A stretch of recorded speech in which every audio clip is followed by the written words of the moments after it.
एक साइड की स्टोरी सुन के तो ख्वाजा कोई डिसीजन तो नहीं दे सकता। नहीं, बिल्कुल आमने सामने बैठकर बात हो तो वो बेहतर है। ਉਹਦੇ ਨਾਲ ਗੱਲ ਖਵਾਜਾ ਸਾਹਿਬ ਤੁਸੀਂ ਆਪ ਹੀ ਕਰਨੀ ਹੈ, ਮੇਰੇ ਮੱਥੇ ਨਾ ਲਵਾਣਾ, ਨਹੀਂ ਤੇ ਇੱਥੇ ਝਗੜਾ ਹੋ ਜਾਣਾ ਜੇ। बोले बेटे झगड़ा किस बात का, ख्वाजा बैठा हुआ है, जुर्त है किसी की ख्वाजे के होते हुए को लड़ाई झगड़ा करे। ख्वाजा साडा अद के जाओ ख्वाजा साडा आवे ही आवे। खैर होवे खैर होवे। ख्वाजा साहब मेरे ख्याल है गल लम्मी होनी है, मैं घरों चाह ना बनवा लिया बनवा लिया आंदा होया ना भोले दी दुकान तो बिस्कुट भी फड़ी लिया। एक मिनट टिक जाए, मोहल्ले के वजीरे अखराजात पहले को फैसला तो हो ले, बाद में दोनों पार्टियों को चाय भी पिला देंगे। लेकिन ख्वाजा साहब माहिर नफ्सियात कहते हैं कि अगर किसी झगड़े के दौरान किसी अमल की वजह से वक्फा या तातुल आ जाए तो उससे उसकी शिद्दत आधी रह जाती है, चाहे वो वक्फा चाहे या खाने का ही क्यों ना हो। सदके जावा, ये किस मुल्क की बात कर रहे हैं जी? और यहाँ तो किसी झगड़े में अगर फैसले से पहले चाय मंगा ली जाए तो चाय के बर्तन असले के तौर पे इस्तेमाल होते हैं, खाने की प्लेटें एक दूसरे के मत्थे में लगती हैं। ये साडा तजुर्बा है अली मुमताज साहब।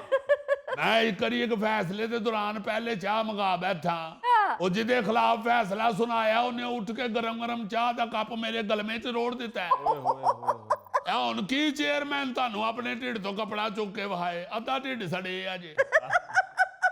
वैसे टिबरी बेटे जरा तफसील तो बताओ, हुआ क्या है? ਖਵਾਜਾ ਸਾਹਿਬ ਹੋਇਆ ਐ ਵੇ, ਅੱਧੀ ਰਾਤ ਨੂੰ ਇੱਕ ਤੇ ਗਲੀ 'ਚ ਟਰੱਕ ਘੁਸਾਇਆ। सामान लेके आए होंगे बेटे। ਉਹ ਖਵਾਜਾ ਸਾਹਿਬ ਸੁਣੋ ਤੇ ਸਹੀ, ਉਤੋਂ ਅਤਾਈ ਡਰਾਈਵਰ 2 ਘੰਟੇ ਉਹਨੇ ਰੇਸ ਤੋਂ ਪੈਰ ਹੀ ਨਹੀਂ ਚੁੱਕਿਆ।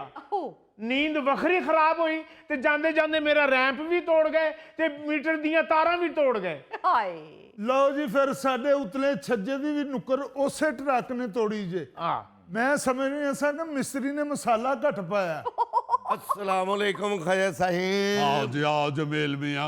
ख्वाजा साहब खैर सी ऐसे बुलाया है? ਉਹ ਖੈਰ ਕਿੱਥੋਂ, ਇੱਕ ਤਾਂ ਮਹੱਲੇ 'ਚ ਬਿਲਡੋਜ਼ਰ ਚਲਾਇਆ, ਉਹ ਤੋਂ ਖੈਰੀਅਤ पुछਣ डे हो। ओए एक मिनट टिबरी पुत्र दरवट, मैं जो बात कर रहा हूँ जमील मियाँ, बात ये है कि रात को जो आपने गली से वो सामान वाला ट्रक गुजारा है, उसके गुजरने की वजह से टिबरी साहब के घर का रैंप भी टूट गया है और इनके मीटर की तारें भी टूट गई हैं। ਲਓ ਦੱਸੋ, ਉਹ ਖਵਾਜਾ ਸਾਹਿਬ ਇੰਨੇ ਆਰਾਮ ਨਾਲ ਉਹਨਾਂ ਨੇ ਤਾਰਾਂ ਤੋੜੀਆਂ ਨਹੀਂ ਜਿੰਨੇ ਆਰਾਮ ਨਾਲ ਤੁਸੀਂ ਪੁੱਛਣ ਡਏ ਹੋ। ओ भाई साहब तारें बहुत नीचे लटक रही थी, हमने लकड़ी से तारें उठा उठा के ट्रक गुजारा है। ओ ख्वाजा साहब फिर भी कोई तार टूट गई है तो इसमें हमारा क्या कसूर है? वैसे ये बड़ा ही खतरनाक काम है। आप पाकिस्तान के किसी भी शहर में चले जाएं तो गली मोहल्लों में मार्केटों में बिजली के तार रस्सियों की तरह लटक रहे होते हैं। ओ जी ये उन्हीं शहरों में है जहाँ पे बेचारी आवाम रहती है। साहिब इक़्तिदार तो जिस शहर में रहते हैं वहां तो कोई तार नहीं लटक रही होती। ये जिन शहरों में मस्कीन आवाम रहती है उधर ही हजूर आवाम भी महंगाई की रस्सी से लटक रही है और बिजली की तारें भी लटक रही है। ख्वाजा साहब आप ये बात इस वजह से कर रहे हैं क्योंकि आप इलेक्शन नहीं जीत सके। अगर आप इलेक्शन जीतकर इस्लामाबाद पहुंच जाते तो आपको भी महसूस ना होता। दरअसल इन लटकती हुई तारों की वजह से हादसात होते हैं। मसला यह है कि ना ही कोई महकमा एक्शन लेता है और ना ही लोग इसका ख्याल करते हैं। बस अली साहब इत्थे माड़े बंदे दी जान ते जिंदगी दी कोई वैल्यू नहीं जी। साडे बूहे के भी तारा लमकणियां ने। आ पिछलियां बारिशां दे विच भरजाई तुहाडी बूहे चों निकलण डी ही, ऐसा करंट पिया ओनू बेहोश हो गई उत्थे। हालां ओहदे च अपने च बड़ा करंट है, दराणियां जठाणियां नूं अगे लाया और डिग पई, मुंह चों झग निकल आई। अल्लाह खैर करे, भाभी बच गई ना? बच गई जी बच गई, शुक्र है। भरजाई तुहाडी मरेगी ते साडी लाश तो नंग के ही मरेगी। ਸੁਣ ਰਹੇ ਹੋ ਖਵਾਜਾ ਸਾਹਿਬ, ਹੁਣ ਸਾਡੇ ਉੱਥੇ ਕੋਈ ਹਾਦਸਾ ਹੋਏਗਾ ਤਾਂ ਫਿਰ ਬੋਲੋਗੇ। अस्सलाम वालेकुम जी। वो टिबरी अंकल मैं गया था वापडा के दफ्तर, वो कह रहे हैं कि अभी हमारी सारी टीमें मसरूफ हैं, जब कोई फ्री होगा तो भेज देंगे। ਟੀਮਾਂ ਮਸਰੂਫ ਨੇ ਉੱਥੇ ਕੀ ਤਾਰਾਂ ਦਾ ਵਰਲਡ ਕੱਪ ਹੋਣ ਡਿਆ? तुम किधर गए हुए थे? वो टिबरी अंकल ने कहा था कि तारें टूटी हुई हैं, जाके वापडा के दफ्तर में बताओ कि आए कोई। कोई नहीं सुनता जनाब, कोई नहीं सुनता। मारे बंदे की किसने सुनी है?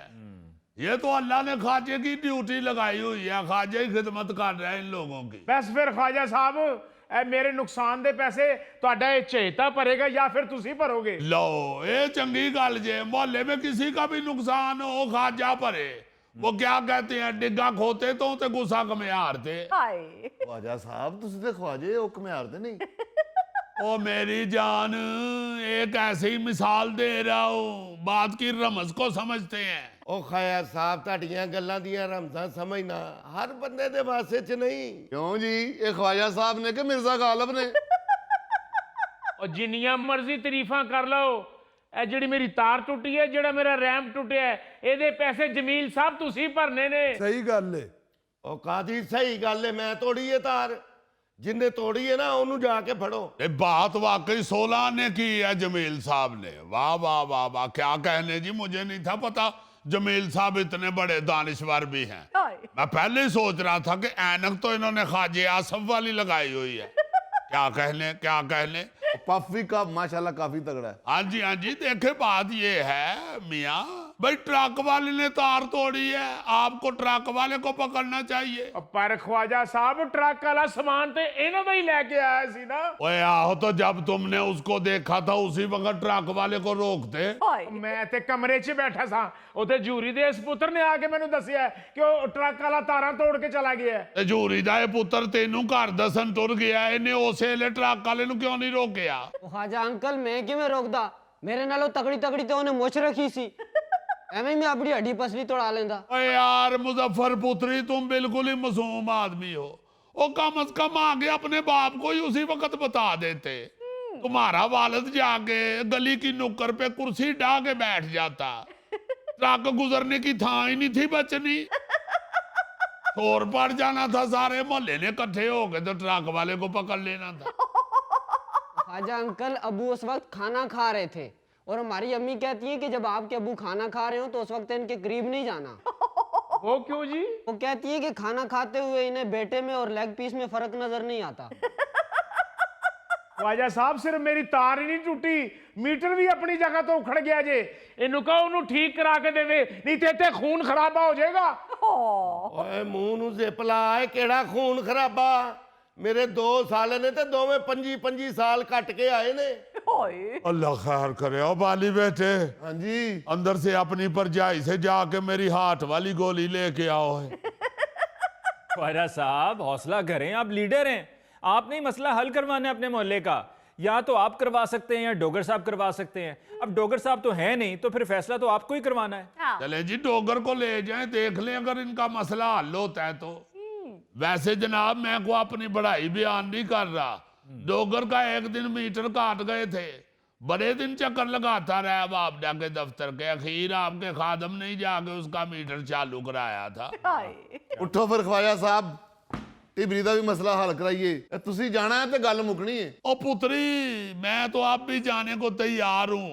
अफसर तो सारे अली मुमताज साहब खाजे की इज्जत ही करते हैं, मगर आपको पता है काम तो लैंडमैन नहीं करने आना होता है। वो बापडा के दफ्तर में एक लैंडमैन है, उससे जरा अनबन हुई है। इधर आया था, आगे मेरी तारों के साथ छेड़छाड़ कर रहा था। मैंने ऐसे लाड में जिस तरह बंदा अपने बच्चे को प्यार मोहब्बत में टांट लगा देता है, उसी तरह मैंने वो हल्की सी उसे टांट कराई है।